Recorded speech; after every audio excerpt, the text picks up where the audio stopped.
Hello, my presentation is on Lester Beale. So Lester Beale was born in 1903 and grew up in Kansas City, USA. He was mostly self-taught designer. After receiving his degree in art history at the University of Chicago, he became a designer in Chicago and eventually moved to New York in 1935. In New York, Beale became part of a progressive artistic group, which include immigrant designers from Europe, Alexei Brodovich, Joseph Albers, and George Salter. The influence of the European avant-garde is evident in his work at this time. Avant-garde means advance-garde or vanguard in French. Its founding father was Henry de Saint-Simon, and the artists of this movement aimed to push the boundaries, challenging traditional art practices. Beale grew to dislike tradition and experimented widely to create a modernist aesthetic, reflecting the time in which he lived. Fred Hawke, Beale's colleague, was a great influence in terms of the avant-garde movement. Hawke had studied painting in Europe and shared Beale's appreciation of the Bauhaus. European publications such as the Arts et Métiers Graphiques and Gebrauch Graphique offered the designer great inspiration also. Beale was a great advocate of the Bauhaus axiom, form follows function. He believed that there had to be a direct functional connection between the general theme of the design and the intended message its graphics aimed to convey. Most of his designs were adverts or of a commercial nature. He liked to see designs as three-dimensional and create the illusion of three-dimensionality. The form, colour and texture would be used as layers or planes to build up the illusion of three-dimensionality. Beale was particularly interested in photomontage. He liked to explore with scale and multiple perspectives, and his work had a European feel. Beale was hired by Rural Electric Administration, REA, to create posters showing the benefits of electricity to remote regions. This is when his unique style emerged: simplicity, flatness, a limited colour palette, bold primary colours, illustrative arrows, and basic typography. He used pattern and applied sharp contrasts as well. Beale preferred bold and dynamic designs over symmetry. He aimed to provide a static commercial image while eliciting an emotional response from the viewer. He was constantly drawing the human figure. In terms of typography, what is most notable in his work is contrast in type and style. This he gleaned from European avant-garde artists and designers. Often Beale would integrate photography with hand-drawn scripts, creating contrast. Opting for a country life, Beale moved to Dumbarton Farm in Brookfield Center, Connecticut. He established an office there in 1952. He found this the perfect environment to work and develop ideas. A complete team was working at the property with him, and clients would be chauffeur-driven there. Hence, Beale had style and good taste and was well respected because he was a perfectionist who aimed to build trust with his clients. He had a sound knowledge of business communication, and this led him to be a leading designer in establishing corporate identity with his clients. Beale used scale hierarchy and a simple approach. He concentrated on form, texture, and colour.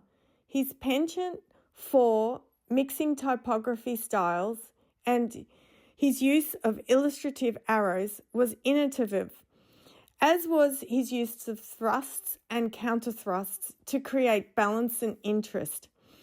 Beale wrote in the Connecticut General Style book the inherent properties of photographs, drawings, paintings, trademarks, etc., used in a given design problem are usually built in and therefore cannot be readily changed. Hence, in an effort to construct our own graphic problem more efficiently, an understanding of the many manipulatory potentials of type is axiomatic, for, graphically speaking, type is the designer's best friend. This shows his understanding of the expressive potential and utmost importance of typeface in design. The three themes that I wanted to explore were the European influences, his very unique traits as a pioneer, and also his gift for establishing corporate identity and really understanding clients and the message that they needed to get across. In terms of the European influence in his work, I wanted to show this through photo montage. Photo montage emerged as a revolutionary form of art in the early 20th century. So artists combined manipulated photographic images to create surreal, politically charged compositions that challenged traditional art norms and societal conventions. You can clearly see in his poster, Freedom Pavilion, Germany Yesterday, Germany Tomorrow, use of photo montage to create a dynamic view with both text and primary colours. In photo engraving, one can see that the image, the photo, has been cut out, and so we have a white silhouette. And this has been contrasted to a scripted font in the circle and a rather organic font in the photo engraving. In another poster, Power for Defence, we can see that the photo montage is rather jam-packed, along with American colours, colours of the flag, diagonal text.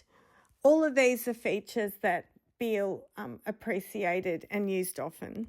I would also like to talk about and explore in my brochure Beale's use of arrows as seen in SS United States, and also the spread age of the auto. Beale loved arrows because they were the simplest way to direct the eye.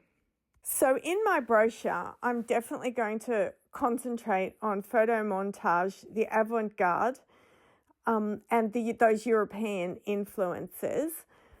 I'm also going to consider all his unique traits that made him a pioneer. These include the arrows, his bold abstract shapes, his asymmetry, dislike of tradition, juxtaposition of foreground and background imagery, and the use of primary colours. Finally, I'd like to talk about his revolutionary approach to corporate identity, his logos that he designed, and ample posters for the various companies he was a client to. Lester Beale has often been considered as the pioneer of modern graphic design, drawing greatly from European influences. He became best known for his commercial work, most notably his posters for the United States government's Rural Electrification Administration, which were produced between 1937 to 1941.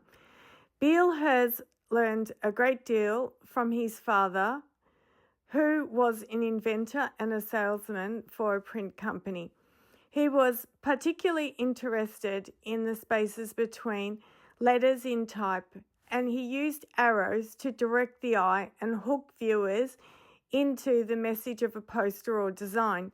Contributing to Scope magazine and other publications such as Time magazine, Beale was at heart a commercial designer who could create intimate, all-American adverts while proving to be a leader in branding and corporate identity. Perhaps one of his greatest achievements was to have a one-man show at the Museum of Modern Art in 1937, testament of his ability to blend art and design with commercial strategies and marketing messages.